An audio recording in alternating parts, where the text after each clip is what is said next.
I just want to say to Tawny, to Tacoma, to Brian, you guys have done an amazing job. Everybody here, please recognize Sonoma County Growers Alliance. And we are here to talk briefly about the state of legislative affairs, what's going on in Sacramento right now. I'll say from my perspective with the Emerald Growers Association, it really feels like there's been a revolution in the way that the state of California is talking about cannabis.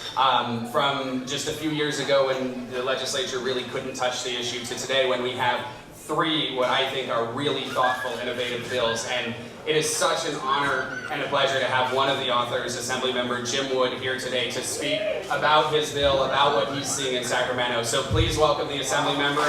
It's fantastic to have him here. And I just wanted to briefly, Tawny mentioned the Emerald Cup. That was 6 months ago today, Tawny. 6 months ago today, and that day we told, we made a pledge, we told everyone that we were going to do 10 years of organizing in 3 months. And it took 6 months, but this is the first time I've spoken in Sonoma County since, and it's the 32nd county that we've spoken on this topic since the Emerald Cup 6 months ago. And so to all of the work that everybody is doing together, the theme for the Emerald Cup, at least for Tawny and I and for so many other folks that were there, was togetherness. And look at us today. Look at this togetherness. Look at what we've done together in just 6 months. And it's an absolute pleasure to build on the backs of giants. Tawny said she thought she was. So are we. This has been going on for decades. My grandparents were fighting this struggle, and it's so exciting to be here today talking openly with elected officials like Mayor Jacobs and, to see the merging of our culture and such inspirational thoughts and words. It's truly a pleasure. I'm going to let the panelists introduce themselves as we go through. Really amazing panel of respected colleagues, and I'll just go ahead and with that, hand it off to Jamie and, let her dive in a little bit.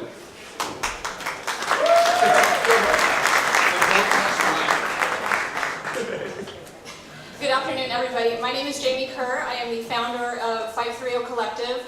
We are a storefront dispensary located in the city of Shasta Lake. We've been operating in compliance with our local ordinance since 2009. I also do have a wholesale edible line. I serve on the local planning commission for the city of Shasta Lake, but so I don't give my city attorney a heart attack, I do need to state formally that I am not here representing the city of Shasta Lake in any capacity. Right? And I also do serve as policy chair for the Emerald Growers Association. So this is, at the beginning of the legislative year, I started reading through some of the bills that were before the legislature, and it's an exciting time. At one count, there were, I think, no less than 13 bills that mentioned the word cannabis. And so as I started reading through these from a small business operator standpoint, I started to realize that, this is a really exciting time that we have this many bills up for discussion, and that, I think that the industry really is being taken seriously for possibly, the first time. But I also started to realize that there was a tremendous opportunity for the industry to better represent itself and to provide a face to the legislators and engage with them in a way that we really haven't done before. So I made a commitment to get more involved at the state capitol in January, and I've been in Sacramento at least 1 or 2 days a week. Sometimes that translates into 3 or 4, and have been actively engaged in the process. So at the start of the session, Emerald Growers Association had really 5 policy objectives that for the session. Tiered business licensing, and this is, I mentioned this first because I think it's important to remember that we have a very unique situation with the cannabis industry in California. Something that I think a lot of us maybe forget or don't ever really give enough credit to, and that's that we have a multi-billion-dollar industry that is 100% based on small business. Just think about that for a second, right? So that's really important that as we go forward and as we roll towards this regulated market, be it for medical or for impending adult use in 2016 or possibly 2018, that we provide a pathway for those small businesses to continue, because what's going to happen is inevitably the bigger players, the big corporations are going to enter the market, and it's maybe inappropriate that we keep them out, but maybe as much as we might like to, but that we create a pathway for those existing small businesses to stay relevant and to stay viable. So tiered business licensing is one of the ways that we can do this. So we've been actively promoting for that. Also, a multi-agency approach was one of our policy objectives. environmental protections, and that's something that's actually come into the conversation organically through Assemblyman Wood's bill. Also, appellation control and exemptions for patients who cultivate strictly for personal use without engaging in commercial activity. So those are the 5 policy objectives that we were really promoting, and it's kind of exciting that as the 3 bills that we've kind of narrowed in on at this point in the year, all of those do show up, and that's kind of, I guess the trick is going to be to get them funneled into one bill, and that is the challenge, but they are there, and so it's that's definitely exciting. So I think from a small business standpoint and from a cannabis community standpoint, we have, this is really an exciting time with what regulation offers us as a community. And it's going to provide new tools, new partnerships, new approaches that we can engage in, and hopefully, in some of the areas that we're seeing bans throughout the state, that we can look at combating those bans with some of the new approaches that regulation will provide. Specifically, that the statewide guidance and support, what that will give to local communities. That, for like the city of Shasta Lake, they no longer will have to be the sole regulatory agency for an industry, which, that's not something that they should have to do. So they can now defer to the state for guidance and support and, enforcement where needed. This collaborative approach will also give communities and law enforcement clear distinction on what is regulated commercial activity and what is unregulated criminal activity. So I think that the path for victory as we do roll towards this regulated market, either be it for medical or for adult use, is that this will be achieved through respectful negotiations, careful compromise, and also acknowledging that all perspectives within this conversation, that's perspective, and not just the cannabis industry, but of local and state governments, local law enforcement, or local communities, that all perspectives matter and that they're all viable and all worth considering. Awesome, thanks. Dr. Wood? Well, thank you. My name is Jim Wood. I'm the state assembly member that represents the northern half of Sonoma County, Humboldt, Trinity, Del Norte, and Mendocino County. So,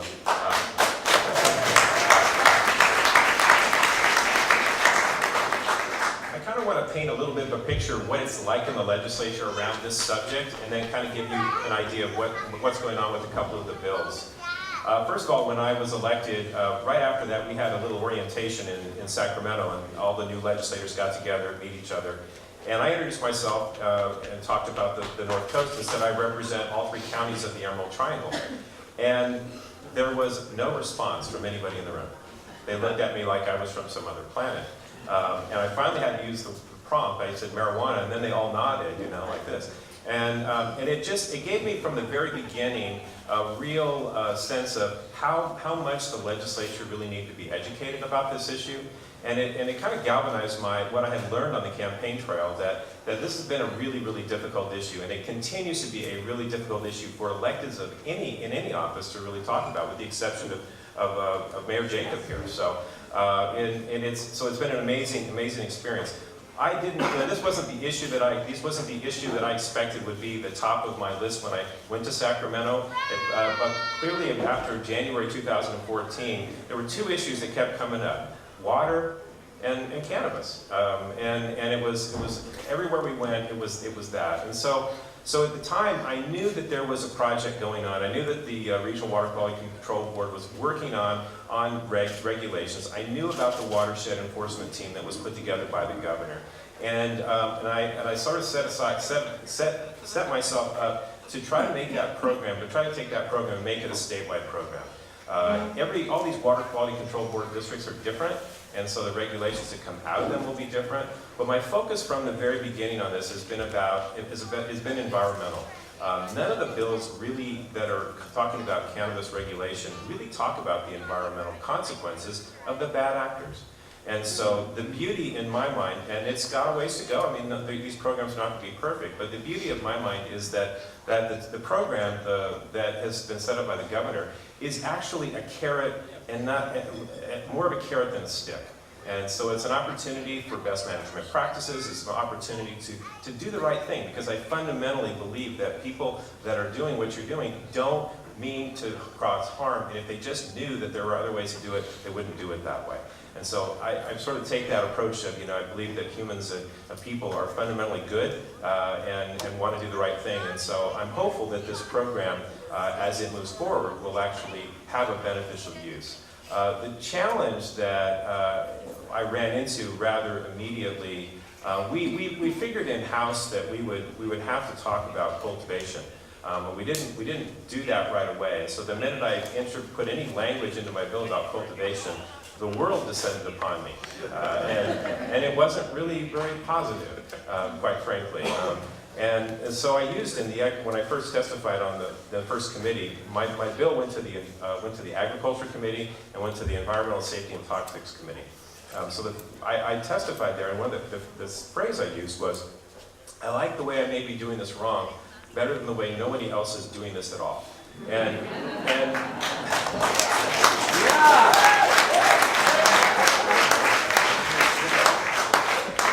this has kind of become my mantra, because I'm finding out every day that I've probably done something else wrong. And so the challenge is how do we move forward and actually craft something that makes things right. So fortunately my bill made it out of the Assembly, which was a really critical thing. So it's in the Senate now, and it gives me the opportunity to craft and work with people on the other pieces of legislation. So currently now there are 3 bills. My bill, AB 243, AB 266, which is a conglomeration of, essentially it was a collapsing of 3 bills into that, and the lead author is Rob Bonta, and Ken Cooley is an author, as is Reggie Jones Sawyer, and a Republican, Tom Lackey, is a co-author as well. So interesting bill, a lot of regulation, talking about dispensaries and transportation and taxation and a lot of issues that I'm not focusing on. My bill, I hope at the end of the day, is a standalone. Quite frankly, because it's important for me to be able to address the needs of my district. And that is, for me, a lot of this is around some of the environmental challenges that have come up from the illegal trespass grows, quite frankly. So that's what I'm trying to do. There is another bill in the Senate, Senate Bill 643 by Senator McGuire, who also represents this area, and his is also a comprehensive bill. How all these interplay at this point is a little hard to tell. But I know that actually tomorrow I'm meeting with all the Assembly authors to talk about where we go from now. And I know that Mr. McGuire has actually met with Mr. Bonta as well. So these are works in progress. The bills are in places where they don't have to be passed this year. They could be held over if we felt there was more time and more things that we needed to do. But the goal is to try to get some comprehensive legislation that will create a framework so that if recreational use is legalized, there will be an existing framework for some of that activity to drop into. It just seems like planning, quite frankly. So that's kind of the state of where we are at this point, and I'm going to pass this over to former Mayor Sebastopol Craig Litwin.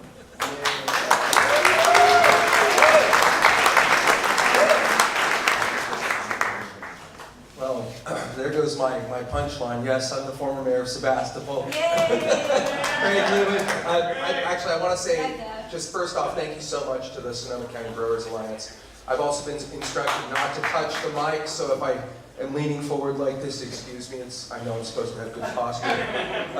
I'm really honored to be sitting next to our Assembly member, Jim Wood. He was one of the only council members up in Hillsburg when they were looking at changing their cultivation ordinance to actually reach out and try to talk to those of us who are part of Citizens for Responsible Access, who are part of Sonoma SAM, Sonoma ASA, to really find out what the heck is going on and what the needs of the patients are. And I've been working some on the state ballot, or excuse me, the state bills, but primarily I've focused my efforts on local politics. And I did start Proposition 215, just a real quick story. I've never been a cultivator. I think cannabis is amazing. I think no one should be in jail or prison for it.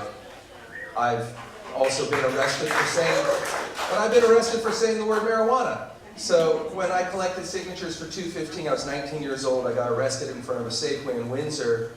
We ended up suing and settling out of court. Bill Panzer, some of you may have heard his name, represented us. We won that lawsuit handily. So it's not just the cultivators who have been threatened in this movement, it's also the political activists. And it's not just the cultivators who can carve out a living in this movement, it's also the activists. For those people looking to actually make a living, making a change, there is so much work to be done. Pick a city, pick an issue. Do you want to have a cultivation ordinance? Do you want to have a dispensary ordinance? What do you want? Pick something. Do you want to make cannabis the lowest priority? Organize around it. Pull a group of people together. Make it happen. Not just in this county, but everywhere in the state. We need to be doing this and pulling together. This is why I'm so excited about the Sonoma County Growers Alliance and what they're doing. Taking a niche market, the quality cultivators in Sonoma County, figuring out how to come together, represent that interest, make sure they're heard, make sure there's a place at the table, and that those considerations are part of the bigger picture. Clearly, the wine industry, if you just look at Sonoma County, has influenced local politics tremendously. Land use patterns, who's in office, that in combination with the Farm Bureau. People like farmers. They poll the highest, always, above the environmentalists, actually.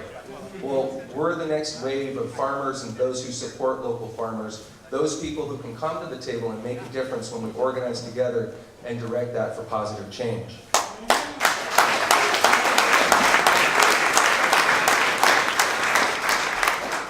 I'll just say this last part in brief and then move along so we can get to the panel discussion. One of the big actions at Citizens for Responsible Access, CRA, that we did last election was we started interviewing candidates here in Sonoma County on how they stand on cannabis issues. We interviewed a supervisor candidate, folks down in Petaluma and Santa Rosa. We even dabbled in the SRJC Board of Trustee race, which we now have an environmental majority on. So think about that for the classes as we're moving forward. Think about what type of classes we can get from there. Our goal this next year, in collaboration with SCGA, with SAM, Citizens for Responsible Access is SAM, is ASA. Those are Sonoma Alliance for Medical Marijuana and Sonoma Americans for Safe Access, who are the reason why Sonoma County even has 30 plants per patient, because they've been organizing from the very beginning. That's why we have what we have here today.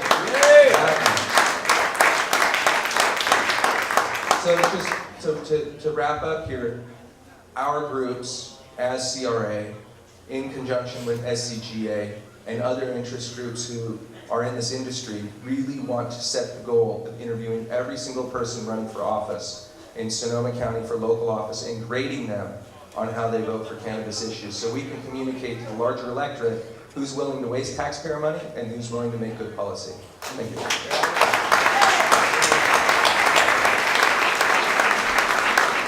Well, thank you very much, guys. I have a few questions here. Did want to remind everybody, if you have questions, there's folks with cards and pens running around. And before we dive into them, I wanted to note these iPad kiosks over here with the surveys. Something that we did at the Emerald Cup 6 months ago was we did paper surveys. We got about 250 farmers to give us information back. And, you know, as imperfect a sampling as that is, to be able to say that 70% of cannabis farmers are also growing food for community members, 35% of them are growing food for farmers markets to sell through CSAs, to, you know, these statistics, 3.8 living wage jobs being created per cannabis farm on average, 25% higher wages than the national industry average for farm workers, even though the farm household was making $10,000 less. These are pretty exciting things that really speak to the spirit and culture. So I just want to put in a really big plug. SCGA needs to know what the community is doing here in Sonoma County and how to best shape and communicate not only the impacts on the ground now, but the aspirations. Because that's what policy is. It's a bridge between where we are and where we want to go. And having that information, being in the shadows for so long, our industry, it's hard to talk about policy without good information. We need to make informed decisions together, and participating in these surveys is a great way to do that. So we're going to dive into the questions now. Thank you for the questions that we have. Feel free to give us more. I'm going to modify this one slightly and say that there are a lot of different interest groups that have a perspective on medical cannabis. How is the legislative or policy conversation, how does it look actually balancing between those interest groups in the day-to-day process. And I think all three of you have experience that can speak to that. So why don't we go in reverse order? Greg, balancing various perspectives and interest groups, and how do we pull everyone together and find that common ground? That's a great question. And I think, just going back to how I finished my introduction, by getting representatives from the different interest groups to sit together, interview candidates, and communicate who is really the most holistically beneficial candidate to the industry as a whole is the best I can think of right now. I think that we need to not be ashamed to donate money as cannabis advocates in the name of cannabis advocacy. I think we need to make it clear to the candidates running for office that we are bringing that money to the table, that maybe in some instances it's just the cultivation community, or others it could be dispensary, or it could be culinary arts, or it could be political action such as myself, or it could be a blend of all of the above. And I think by doing that, we're creating a culture for ourselves where we're finding that common ground, but more importantly, we're telling the leaders that, hey, guess what, we're here, we're participating, we have money, and we're not going away. I'd say from the perspective of the legislature, and the legislators themselves, they sort of gravitate towards things that they're comfortable with. And by that I mean organized lobbying, groups that come in, people who are good spokesmen. And so by that, people like Sean, who just sat down in the back there with California Cannabis Industry Association, people like Jamie, people like Hezekiah, you guys owe them a tremendous amount. Nate Bradley, you guys owe these a tremendous amount because of the value they have brought to the Capitol and the way they have presented themselves and the way they have represented themselves is a level of, for lack of a better word, and please don't take offense, of credibility that we haven't seen before in Sacramento. And so when they come in, these are now very familiar faces in our offices, and they engage in very thoughtful and well-documented conversations with us, or well put together conversations. And it's having a result. People are talking about this in Sacramento, and that's why a lot of these bills are moving forward. So the organization that has come together around this industry has been really, really valuable in changing the conversation in Sacramento. Sure, I think there's a couple different things, two different things I want to say. I think one, on a practical standpoint, there are definitely other interest groups out there, and that they could range from potentially big tobacco, big alcohol, big pharma, and then law enforcement might be another interest group. So there's definitely a lot of interest groups out there. So how do I mentioned it earlier in my introduction, tiered business licensing is one way that the industry can kind of combat the bigger financial interests. I think getting involved with organizations like Sonoma County Growers Alliance, Emerald Growers Association, California Cannabis Industry Association, and finding a group that you can align with and getting involved, because we are your voices at the Capitol. And so letting us do some of the heavy lifting for the industry is definitely something that does pay off. And I think conceptually as a group, not just our industry, but also our local and state governments, our law enforcement, our community, everybody, really recognizing as we go forward that possibly, for the most part, our ways of the past have failed as much as the war on drugs has failed. And so, we've had a tendency to want to take a winner-take-all approach to policy. And we've seen maybe law enforcement and in some cases city and local governments take a winner-take-all approach and to combat that. So neither of those approaches are really effective. So recognizing that as we do go forward, we do need to do this together, and that we do have a tremendous opportunity to craft our futures together, craft our communities together, and that we all have seats at the table. Awesome. You guys are right. So this question moves into the conceptual. Seeing as cannabis is such a large part of California's economy, how do you think legalization will affect it? And I'm going to take moderator's privilege, and we'll go back down the other way, and I'll dive in and say, moderator's privilege. I'll say that, you know, there's a lot of thinking. I've heard a lot. Oh, the price is going to crash. You know, it's going to be both quantity over quality commodity marketplace. It's going to be $5 tax for pre-rolls, and I'm just going to call BS on that.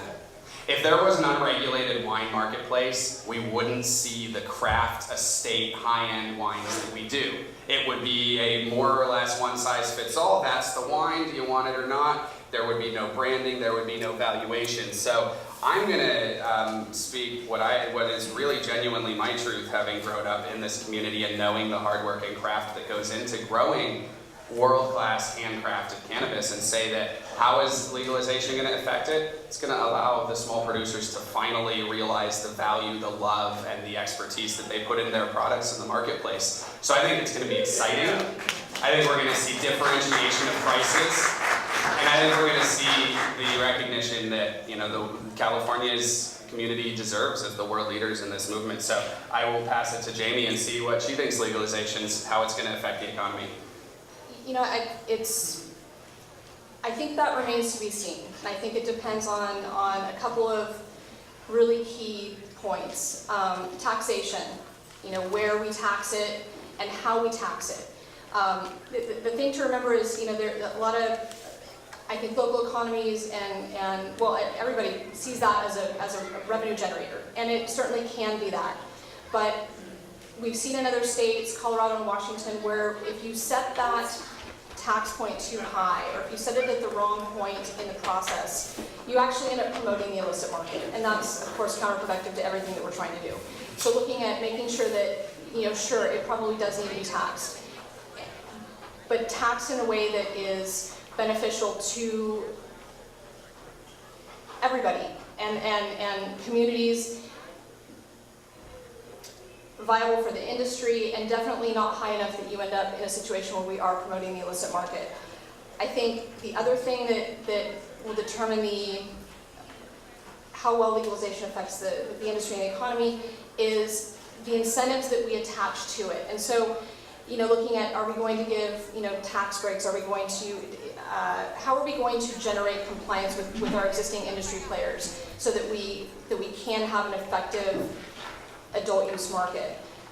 Because right now we have, and someone would alluded to this, the carrot and the stick. Right now we really just have a stick. There aren't too many carrots out there. And so if we are looking at taking the cannabis industry that we do have, because we do have a robust industry, and channeling it into compliance in a way that is beneficial to everybody, we do need a carrot and a stick approach. We need incentives. And so what those incentives look like, I don't really know. But I think that acknowledging that we do need them, and that, again, going back to the war on drugs as failed policy, that's really just a big stick.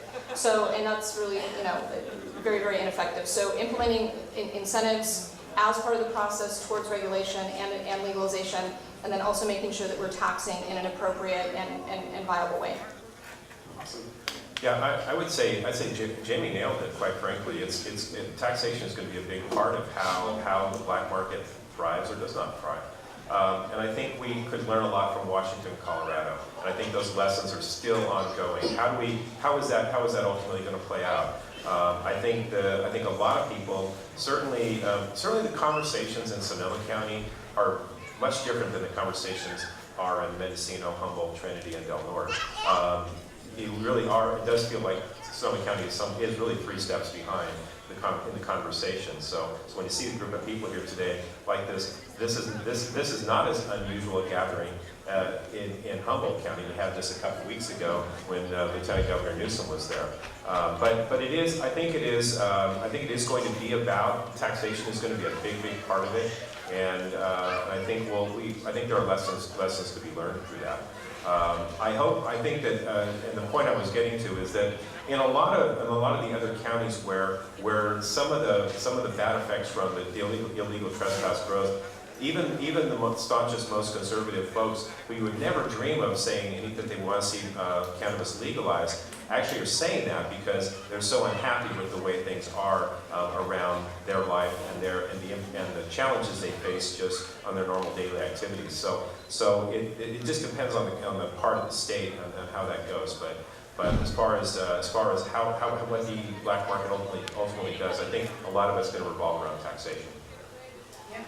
I think that legalization is going to be fantastic, and I'll tell you why. I cannot believe that we continue to throw people into the prison system just to, in our minds, keep the price up. I agree with Hezekiah. The price very well may not go down. I mean, you'll have some inexpensive $2 chuck, and then there'll be the higher end stuff as well. I think that it's going to be great because California, and it's probably a good thing we didn't pass it first, because we're building a snowball behind us that's turning into an avalanche. And when we pass it, you know it's just going to start cascading. And imagine all those people without, not being torn apart in their families anymore, thrown into prison, all the wasted tax money that we have, and the mentality that we have as a society that we should imprison people not only over a plant, but because we get to tell them what is right and wrong. It's a ludicrous society, and I can't wait to help destroy that notion through legalizing it.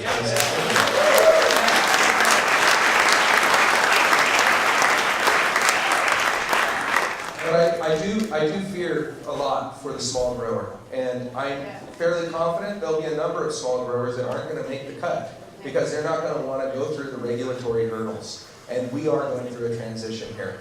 There are folks, growers I've talked to recently who say, well, this new North Coast Regional Water Quality Control Board setback, I don't know, we should be able to grow next to streams and pull water from streams. No, I'm sorry, those days are done. And we really have to just kind of open our eyes to the new chapter where we're going.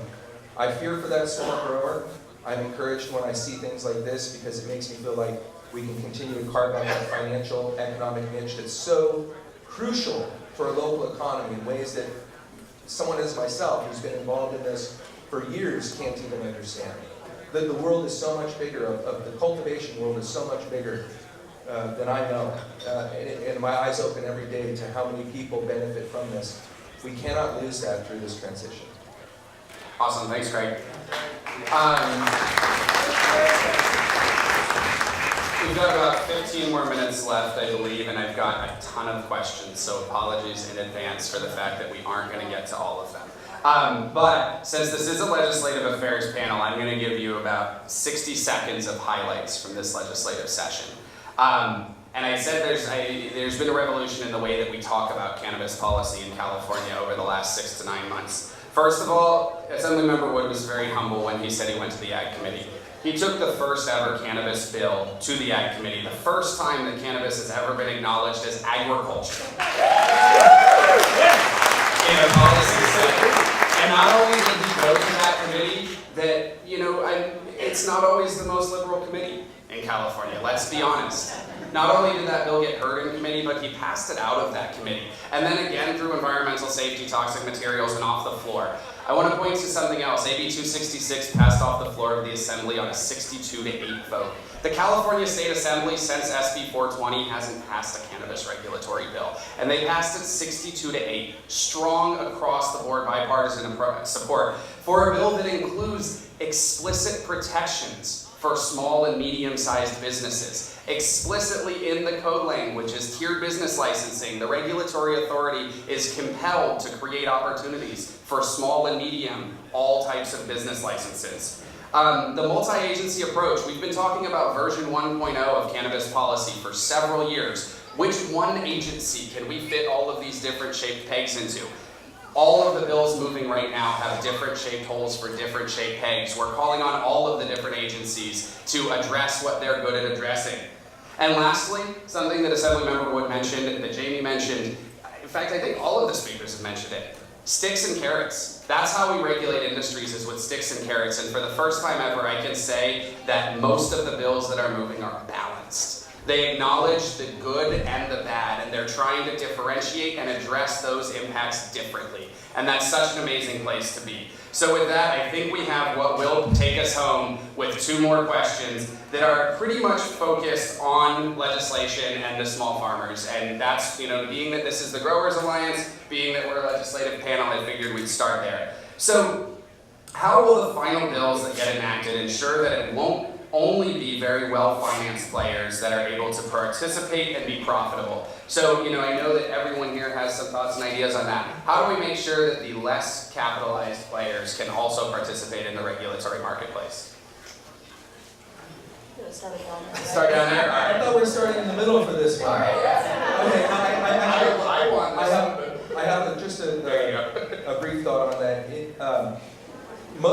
bills that I'm seeing that are coming out require some sort of recognition from local government as well, and empower local government to either regulate or to deny those allowances. So at a local level, your chances of success are much higher than at a state level when you're organizing. Heck, you can run for council. Be like me, you get arrested for saying the word marijuana, you're like, forget it, I'm running, I'm going to go make policy. And so you can get in there and actually start making that policy yourself, or support those people that do. But I think looking at that distinction in this round of bills, how it really calls upon collaboration with local government, illustrates the fact that you need to start in your own community. Yeah, I would echo that. I personally think, and this is where some of the conflict comes. I'm not really sure. The AB 266, the other big regulatory bill, is silent on where the process really begins. And to me, that's a little bit problematic. And I had a conversation with the author about that this week. I firmly believe that this should start at the local level, whether it's a city or a county, because that's where land use decisions are made. That's where, and the state doesn't know our local jurisdictions like our local electeds do. So I think it's absolutely critical that it start there, and so that people, I don't see why you would actually want to apply for a state cultivation license and then go down and find out your county doesn't allow you to do that, or allows you to do that in a way that isn't what you thought it was. Why can't you find out that information locally? And for those counties and cities who haven't engaged on this, it's time for them to step up and have the conversation, quite frankly.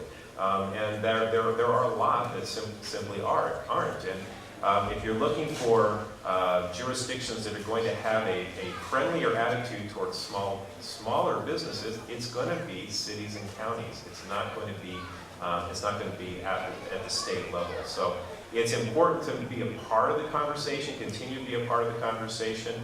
This, as you move forward, as you come into a regulated environment, it's going to be challenging because there are going to be expectations that you've never maybe had to deal with. Things like workers' compensation insurance, business licenses. Some may have, some may not. There's just a myriad of different things that you may not have ever had to deal with before. So there needs to be some sort of a way for you to learn some of those things. When we were in Garberville a couple of weeks ago, one of the most interesting moments in the entire meeting was when somebody, I can't remember the exact question, Hezekiah may remember it, but somebody said, who wants to be regulated? And every hand in the room shot up. And I've never seen that before. Because I own my own business, and I know firsthand what regulation means, and it can be really, really challenging. So I'm very happy to see the desire to be regulated. But I will say in a few years, as this goes on, you'll be just like every other business and saying, damn it, what is with all these regulations? So, but the bottom line for me, I think the best protection for smaller businesses is going to be regulation that begins at the local level.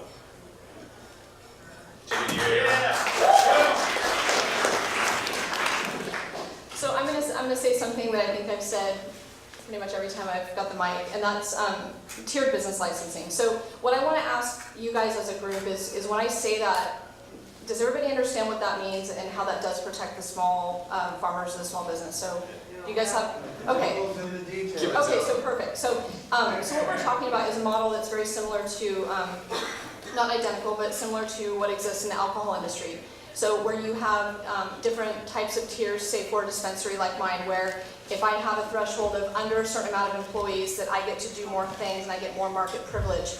As a dispensary goes up in size, say 50 to 100 employees, then you get a little bit less privilege. You still get more than the top tier, but you get a little bit less in the bottom tier. And then as you become a bigger organization by employee count, and let me just say that no system is perfect, but this is just very conceptual. So as you become the biggest tier, then you can really only do one activity. And so what that does is it allows the small players to still stay viable in a market that does allow for the more well-financed groups. And so if you look at And again, I know it's not a perfect analogy, but if you look at beer, you have, if you go into, say, Safeway, and you go down the beer aisle, you would say, I would, at least in my Safeway, about 75% of it is taken up by microbrews, craft brewers. And you have a very small segment that's Coors, Budweiser, and the macro brews. So a model that kind of follows the Craft Brewers Association model, where you do have regulatory requirements that allow for the smaller micro entities, be it a micro farmer, a micro dispensary, micro manufacturer, to still stay viable and compete. And you do that through the tiers and, you know, market privileges and possibly, you know, tax breaks and that. So that's something that is in the language of Assembly Bill 266 that we are advocating for, and that's, at least from a small dispensary standpoint, one of the best ways that we can make sure that the small craft entities in the cannabis industry are protected as we go forward. And so the next question is a very good segue, and we'll start at this end, and I'll go first. Thank you, Jamie. And the question here is, do any current statewide legislative initiatives support protecting growers? So we're seeing quite a theme here, right? I think that small growers are kind of concerned about their future, and I'm going to talk about tiered business licensing directly from the cultivator's perspective. Sir, you said the devil is in the details. So here's the details of what we're proposing and advocating for. Up to 5,000 square feet, or 1/8 of an acre, is what we've, and this is all just proposed. This is our legislative priorities, basically. It's not in law or bill or even, up to 5,000 square feet or 1/8 of an acre is a specialty producer. We would like to see specialty producers have access to existing California Department of Food and Agriculture incentive programs. We would like them to be able to form agricultural co-ops, which right now is sort of a gray area. Co-ops allow small producers to compete as much larger producers. It's a very exciting way that small farmers have been empowered to continue competing.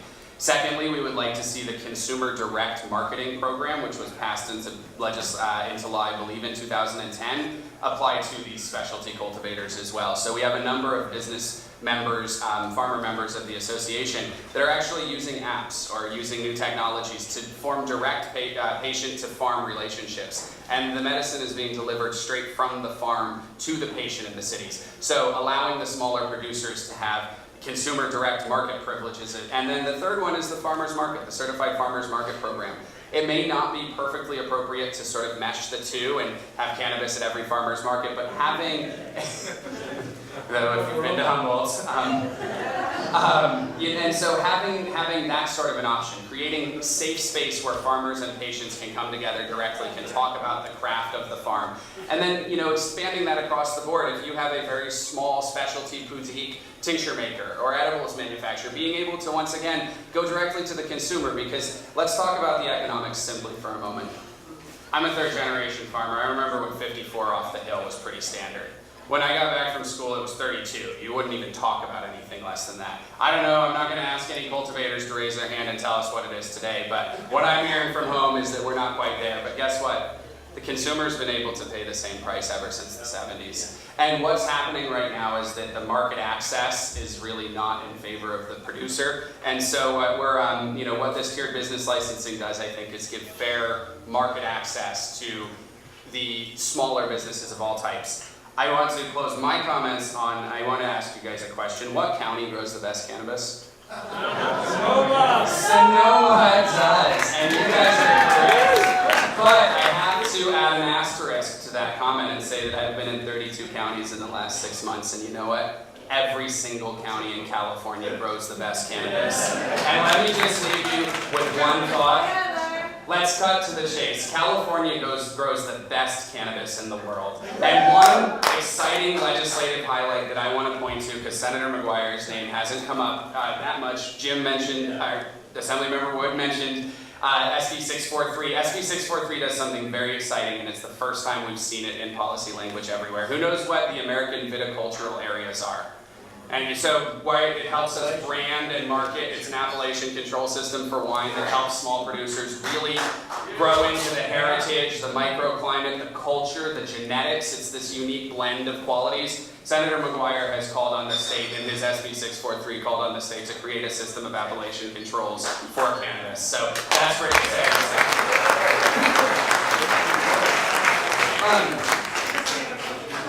We have 1 minute left. Assemblymember Wood, In the push for making a statewide regulatory program with the Water Board, how will it be ensured that we're not essentially robbing Peter to pay Paul? And that we're not stripping resources from other environmental programs and other environmental regulatory needs? Basically, how will it be funded?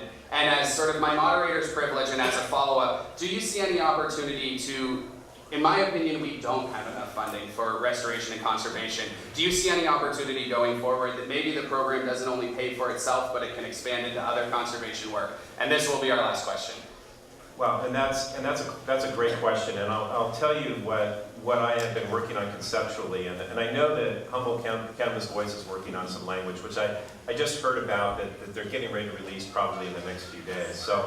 So quite honestly, the biggest challenge that we saw was that you can make a program statewide, but the problem that it doesn't solve is a funding mechanism, especially around the environmental challenges and the restoration work. And so what I am going to be ultimately introducing will be sort of a modified 931 program, quite frankly.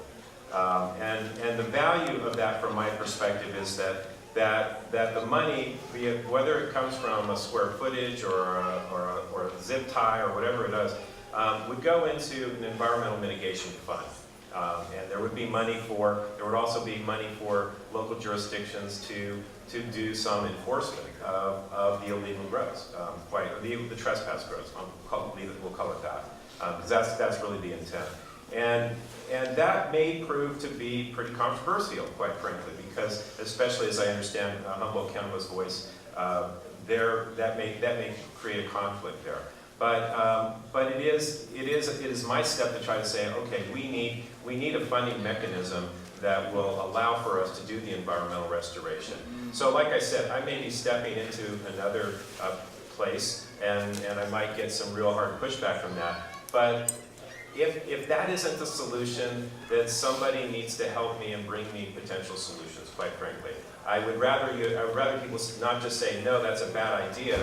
I would rather them say, that may not work, but have you thought of this? And that's the spirit in which I hope people will come to me, because the weakness in the bill is that we don't have money for long-term dealing with some of the long-term environmental damage that's happened. And so that's what I'm looking for. I just want to say one thing too, and I'm sensitive to time here too, and that is that when the way the legislative process works, when a bill is passed, that's actually the beginning. That's not the end. Because once a bill is passed, especially 266, which actually really just sets up different agencies to support some guidelines, but all the regulatory agencies are going to take shots at all of this. And they're going to come up with regulations based on this framework there. And so it's the end is when that is completed, and even then there may need to be legislation to go back and circle back and fix some of the unintended consequences. So your advocates and people like Sean and Jamie and Craig and Hezekiah are going to probably have to continue to engage throughout the entire process. So like I said, the beginning is the signing of the bill, and the end, who knows how long that will take. Awesome. Thank you so much, Assemblyman Wood. Thank all of you.